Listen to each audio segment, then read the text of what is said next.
Hallo und willkommen in meiner Küche.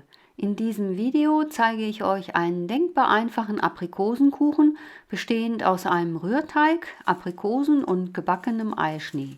Und los geht's! Ihr heizt euren Backofen schon mal auf 180 Grad Celsius vor.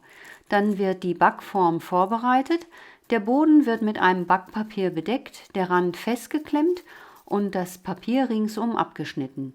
Anschließend fette ich nur das Papier, nicht den Rand ein. Dann umwickle ich den Rand mit diesem Baumwollband sowie einem Handtuch, welches ich mit einer Dokumentenklammer befestige. Diese Gewebeschichten verhindern das zu schnelle Aufheizen des Teigrandes, das dadurch entsteht, dass der Teigrand sowohl von unten als auch von der Seite Hitze erhält. Dadurch gart er zügiger verglichen mit der Teigmitte, geht also vorschnell auf, trocknet rasch aus und wird braun. Nun wird das Eiweiß zu Eischnee geschlagen. Für gebackenen Eischnee wird zum Eiweiß immer die doppelte Menge seines Gewichts an Zucker zugegeben. Damit es noch fester wird, kommen noch ein paar Tropfen Zitronensaft dazu.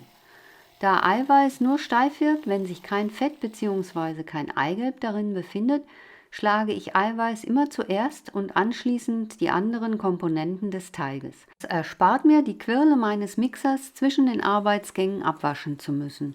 Und weniger Abwasch ist immer eine feine Sache. Nun geht es an den Rührteig. Ich habe die Butter in kleine Stücke geschnitten, damit sie schneller weich wird. Man kann sie auch für 10 Sekunden in die Mikrowelle geben. Die weiteren Zutaten habe ich abgewogen und bereitgestellt. Die Butter wird verrührt, der Zucker zugegeben und eingearbeitet.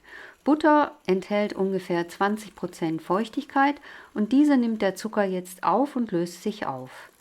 Dann gebe ich die Eier und das Eigelb hinzu und zwar auf 2 Mal. Butter und Eier werden sich nicht wirklich homogen vermischen. Die Masse sieht ein bisschen wie geronnen aus. Das ist normal und macht nichts. Jetzt gebe ich das Mehl dazu, ebenfalls auf 2 Mal. Und wenn ihr genau hinseht, ich stelle den Mixer kurz vor dem Befüllen ab, da sonst das Mehl durch die Quirle zu sehr aufgewirbelt wird.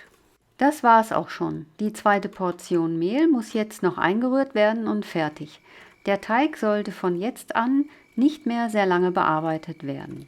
Die Spritzer am Rand der Rührschüssel, die aus nicht eingerührtem Fett, Zucker und Mehl bestehen, rühre ich mit Hilfe eines Teigschabers in den Teig. Einfach 1-2 Umdrehungen unterrühren und gut ist. Nun fülle ich den Teig in die vorbereitete Backform und streiche ihn glatt. Die gewaschenen Aprikosen habe ich halbiert und nun belege ich den Teig damit. Ich hätte gerne ein paar mehr gehabt, aber das war nur ein Rest von 4 Stück. Aprikosen sollten weich sein. Am Ende des Videos gebe ich noch einen Tipp, wie man sie nachreifen lassen kann. Nun wird noch der Eischnee auf den Aprikosen verteilt. Anschließend wird der Kuchen in den Ofen auf die mittlere Schiene gegeben und die Ofentemperatur auf 160 Grad Celsius Ober-Unterhitze reduziert. Die Backzeit betrug bei mir 45 Minuten. Diese relativ lange Zeit für einen Kuchen von nur 18 cm Durchmesser kommt durch die Isolation des Springformrandes zustande. Wer sie weglässt, wird den Kuchen schneller durchgebacken haben. Und so sieht das gute Stück nach dem Backen aus. Der Kuchenrand muss vorsichtig mit einem Messer vom Springformrand getrennt werden. Dann kann der Rand gelöst werden und der Kuchen auf einem Kuchengitter auskühlen, bevor er auf eine Tortenplatte gesetzt wird. Und jetzt kommt der Moment der Wahrheit. Wie der Kuchen aussah, werdet ihr gleich sehen. Seinen Geschmack kann ich nur beschreiben. Der Rührteig war geschmacklich genau richtig. Durch die Verwendung des zusätzlichen Eigelbes war er schön weich, hatte ein natürliches Aroma und war nicht so trocken, wie es Rührteig sonst gerne ist. Der Eischnee milderte die Säure der Aprikosen, die dem Ganzen eine fruchtige Frische verliehen.